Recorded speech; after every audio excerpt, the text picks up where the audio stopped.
Mesdames et messieurs, bonjour, vous êtes sur Sam TV et c'est l'heure du bulletin d'information. Thérèse Faye Diouf est désormais à la tête du Fonds de garantie des investissements prioritaires depuis ce mardi.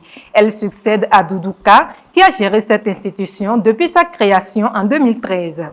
Au cours de son discours lors de la passation de service, elle a rappelé les missions du FONGIP qui sont garantir des crédits bancaires, refinancer des institutions de microfinance et mettre en place un dispositif d'accompagnement. 11 kg de cannabis ont été interceptés ce vendredi par l'unité de Mbaké de la brigade régionale de Diourbel. Les deux dealers en cause avaient dissimulé la drogue dans des sacs de légumes en croyant passer inaperçus. Après interrogation, ils ont dénoncé un troisième complice qui est actuellement recherché. Ils seront poursuivis pour association de malfaiteurs et détention de cannabis. La 29e édition de la Foire internationale de Dakar se tiendra du 25 mars au 8 avril 2021. Le directeur général du Centre international extérieur du Sénégal, Saliou Keïta, l'a annoncé ce mardi. Le thème de cette édition est « Agriculture, levier de relance économique, enjeux et perspectives ».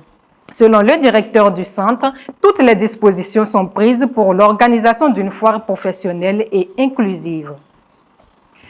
Hors des frontières du Sénégal, à présent, l'Agence des Nations Unies pour les réfugiés annonce que plus de 28 000 Éthiopiens ont trouvé refuge au Soudan en moins de 10 jours.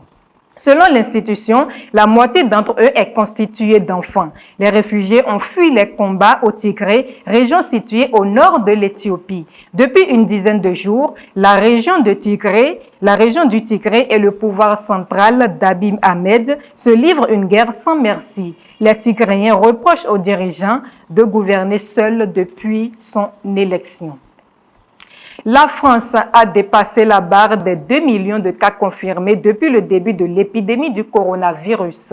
Plus de 33 000 sont encore hospitalisés et à nos jours, l'on dénombre près de 50 000 morts. Le secteur du sport étant paralysé par la crise sanitaire, le chef de l'État Emmanuel Macron a annoncé une aide financière.